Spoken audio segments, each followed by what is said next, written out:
चर्चा आपकी ये जो आपने चर्चा की अभी, देखिए ये तो बड़ा ही युवाओं के लिए देखिए मैं वही कह रहा हूँ कि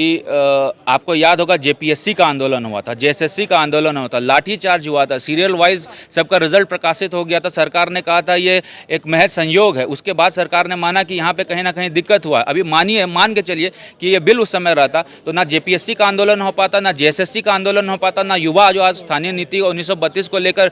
सभाएं कर रहे हैं वो कर पाते, और स्वतंत्रता जो है युवाओं की वो छिन जाती है इस बिल के माध्यम से। ये बिल को कोई भी कीमत में हम लोगों को सदन के अंदर हम लोग इसको पास नहीं होने देंगे। इसलिए पास नहीं होने देंगे क्योंकि ये युवाओं के आवाज़ को दबाने के लिए बिल लाया गया है। अभी देखिए कि इस बिल में एक और चीज़ जोड़ दिया गया है कि एफआईआर होगा, बिना इन्वेस्टिगेशन के गिरफ्तारी होगी, और इसके साथ साथ कोई वरीय पदाधिकारी के अनुमोदन तक की आवश्यकता नहीं होगी। तो मतलब मर्डर और पॉक्सो से भी ज़्यादा ये प्रभावी बिल हो जाएगा। ऐसा बिल को लाने का क्या ज़रूरत पड़ा? ऐसा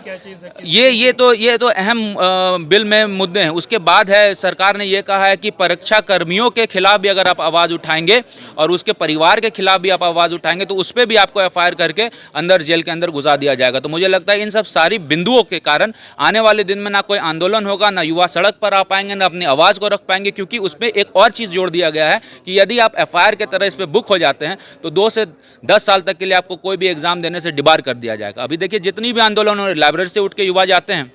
और जो लाइब्रेरी से उठ के युवा जाते हैं तो कहीं ना कहीं एग्ज़ाम देने के और अच्छे से एग्ज़ाम कंडक्ट हो इसकी मकसद से जाते हैं। उन सब की आवाज़ को दबा दिया जाएगा, युवा सड़क पर नहीं उतर पाएंगे, और जेपीएससी और जेएसएससी के बहाने सरकार जो धांधलेबाजी करने का प्रयास कर रही है उनमें उसको खुली छूट मिल पाएगी, क्योंकि कोई प्रतिकार, कोई विरोध नहीं होगा। इसलिए इस बिल को लाने का प्रयास सरकार ने किया है, जिसका हम लोग विरोध करते हैं, और आने वाले दिन में भी इसको प्रवर समिति में डालने के लिए पूरा प्रयास मेरी तरफ से रहेगा।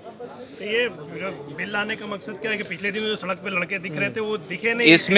इसमें 3 बड़े बड़े मकसद हैं। सबसे पहला, सरकार के विरुद्ध में जो भी युवा आंदोलन कर रहे हैं, जेएसएससी को लेकर करेंगे, फ्यूचर में करेंगे, 60-40 को लेकर करेंगे, कोई भी युवा सड़क पर आंदोलन नहीं कर पाएगा, क्योंकि जैसे ही वो युवा सड़क पर आंदोलन करेगा वैसे ही उस पर एफआईआर होकर उसको जेल के अंदर घुसा दिया जाएगा। दूसरा सबसे बड़ा मुद्दा है कि जेपीएससी हो, जेएसएससी हो, सरकार के द्वारा जो बंदरबाट हो रहा है, सीटों का जो है यहाँ पे खरीद फरोख्त चल रहा है, उसमें विरोध कोई नहीं कर पाएगा, क्योंकि अगर जैसे ही कोई विरोध करेगा तो उसको इस बिल के तहत जो प्रावधान होंगे उसमें बुक करके इसको सीधा गिरफ्तार कर लिया जाएगा। तो ना विरोध होगा, ना उसके बाद कोई युवा आवाज़ उठा पाएंगे। तो सही चीज़ों को, सही तथ्यों को सरकार के संज्ञान में लाने का काम नहीं करेंगे, प्रेस मीडिया के संज्ञान में लाने का काम नहीं करेंगे, और इससे कोई अछूता नहीं है, चाहे विधायक हो, चाहे वो मंत्री हो, चाहे वो प्रेस हो, चाहे युवा हो, कोई भी अगर सरकार की गलत नीतियों के खिलाफ आवाज़ उठाएगा, और खासकर परीक्षाओं को कंडक्ट करने के संबंध में उन सबको इस पे गिरफ्तारी देना होगा, और बिना किसी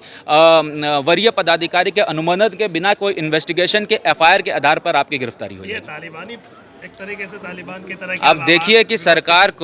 को चाहिए था 1932 के खतियान को लेकर सरकार क्या सोच रही है, सरकार को चाहिए था स्थानीयता को देकर सरकार क्या सोच रही है, सीटेट अभ्यर्थियों को लेकर सरकार को, उसके बारे में कहीं कोई जिक्र नहीं हो रही है। आपने जिक्र क्या किया, झारखंड प्रतियोगिता परीक्षा, और परीक्षा को कैसे अच्छा किया जाए इसकी आड़ में आपने क्या किया, आपने इसके